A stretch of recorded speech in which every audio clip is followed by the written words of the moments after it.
Business Today is brought to you by St. Lucia Jazz and Arts Festival celebrates an unforgettable journey with the best of the years, recapturing the most nostalgic moments, creating new magic. With their Supply and Chris Standring, George Benson and Joey Alexander, Cool of the Gang and Omi, BWB and Shaggy are just a few, alongside headliner Mark Anthony.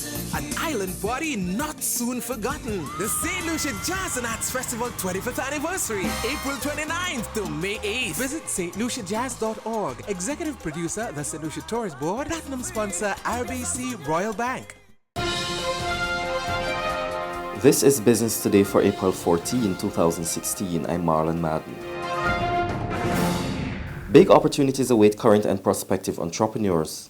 Not only will they be able to tap into the knowledge of a network of local, regional, and international business experts, they will also get the chance to meet with potential investors when the entrepreneurial network 10, in association with Cable and Wireless Business and Axel Finance, hosts the first Caribbean Startup Summit later this month.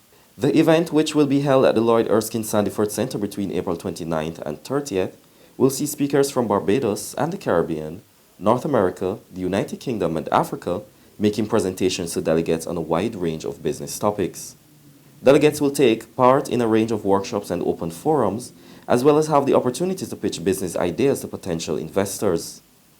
Describing the summit as one of the most comprehensive startup events for entrepreneurs across the region, co-founder of 10, Selwyn Cambridge, said it's intended to empower individuals and inspire change.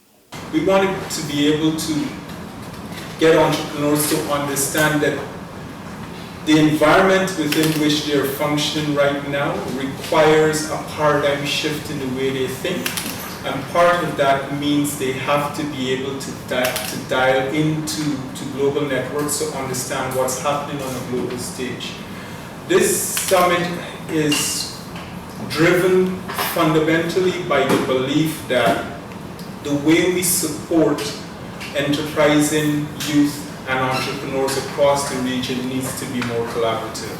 Speaking at the official launch of the summit yesterday, Cambridge said Barbados did not have all the answers to help foster the right environment for the growth of entrepreneurship, and therefore it is necessary to embrace partners with global best practices for support. The Caribbean Entrepreneurs Summit comes out of a yearning by 10 to simply bring together people, process, and networks to offer solutions to the challenges entrepreneurs face.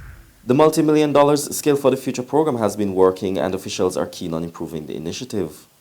As such, Sabine Auberg, education lead specialist with the Inter-American Development Bank, IDB, says officials are seeking to extend the project for another 2 years. Launched in 2012, the Skills for the Future program, which is designed to better equip Barbadians at both the secondary and post-secondary levels with the skills and competencies required by the workplace, was scheduled to end this year. The initiative, which consists of a number of programs including the Competency-Based Training Fund, CBTF, and the Aganar program, is being funded through an investment loan from the IDB to the tune of US $20 million. We have started discussion with the Ministry of Education to focus more on component 2, also to improve the relevance and quality of secondary education, because through the visits and the reports we get from both the Aganar component and partnerships too, is that literacy and numeracy remains an area of concern and that needs strengthening. So we will work with the Ministry of Education to look more closely at what is required starting at early childhood and primary education to strengthen these areas, to make sure that graduates coming out of secondary schools are well prepared and better prepared to enter the world of work and to participate then in training initiatives as provided by the CBTF. Ticket sales for this year's Digicel Barbados Reggae Festival are looking good. In fact, Director of FAS Entertainment Services, Al Gilks, says he expects the number of patrons to match and possibly exceed last year's. In 2015, there were over 10,000 patrons at the Reggae on the Hill show alone. The other major events of the highly anticipated festival, which will run from April 24th to May 1st, are the Reggae on the Beach and Vintage Reggae shows. Speaking to reporters during a tour of the venues yesterday, Gilks said the shows are becoming increasingly popular among Caribbean nationals as well as those further afield. Now for today's financial tip. Remember, you don't need any fancy degrees or special background to become an expert at managing your finances. Once you learn the basics and stick to it, you will be well on your way to financial independence and becoming a good manager of your finances. That's been the Business Today. Join us again next Tuesday. Until then, you can get more business and news by logging on to www.barbadostoday.bb, subscribing to our e-paper, and liking us on Facebook. I'm Marlon Madden.